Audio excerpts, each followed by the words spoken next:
We want Scotland to remain within a currency union, to continue to use our pound, because it is as much our pound. Our priority, our preference, our argument, our best argument to put forward, the one that our independent experts believed to be in the interests of an independent Scotland, was to keep the pound as part of a currency union. I believe that we should use the pound for the long term. Maintaining the pound sterling, which is in the interests of the people of Scotland. We want to keep our pound. Being in a sterling zone would be clearly in the interests of Scotland. Shared currency would be in Scotland's best interest, there's no doubt about that. Because it's in Scotland's interest. I believe it's in our interest to have a currency union.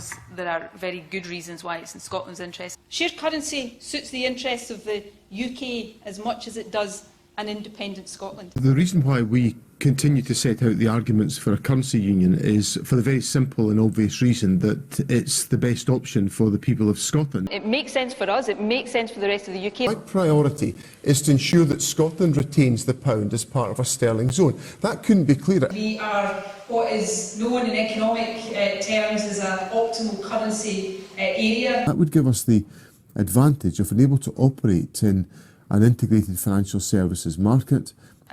We have an integrated financial services market. One of the reasons we propose remaining within a currency zone, we have financial institutions offering mortgages across the whole of the UK. The currency union proposition of the Scottish Government is absolutely in the best interests of Scotland, given our trading relationship with the rest of the UK. I think it's in the interests of Scotland to remain within sterling for the stability for our trade, for example, that delivers.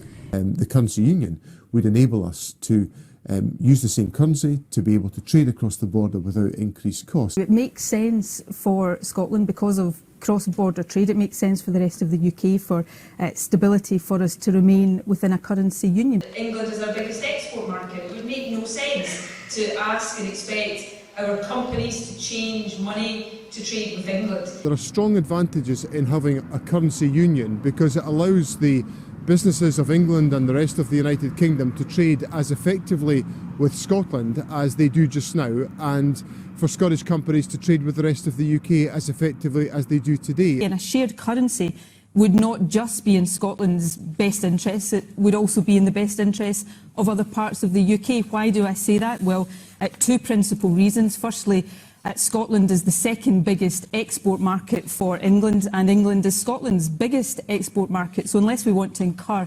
unnecessary costs for our businesses, it makes sense to stay in the same currency. It would avoid us having to incur transaction costs on the amount of business that's done north and south of the border, which totals around about £60 billion per annum in either direction. We want to stay in sterling. We think there would be advantages in terms of price stability for Scotland in that. Which is why there is such a compelling argument for the sterling zone proposition to enable the free flow of goods and services across the border. We put forward using the pound in a currency union because it's in the best interests of Scotland, England, the rest of the UK is our biggest export market. There are very good reasons why that makes sense for Scotland.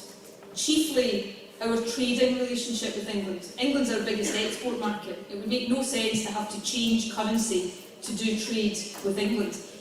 We propose a currency union because it would be best for Scotland. We trade a lot with England, so it's easier for our companies to continue to use the same currency. £50 billion of trade goes north and south of the border.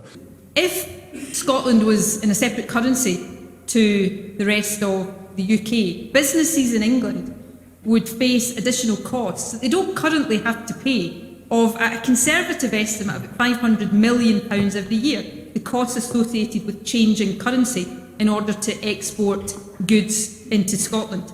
I'm going to put you at a competitive disadvantage by additional costs by stopping Scotland using the pound. It's good for Scotland because it secures the stability of our trading position, but it's also good for the rest of the UK because it avoids transaction costs for English businesses. Additional unnecessary transaction costs of perhaps £500 million a year. That's a conservative estimate. We're not arguing for a position where there's a separate currency. So our position would result in no transaction costs for businesses in Scotland. If a Westminster Chancellor tried to force Scotland into a separate currency with the rest of the UK, they would have their own business community up in arms and furious with them. Nobody has the right to take Scotland's currency, Scotland's pound away.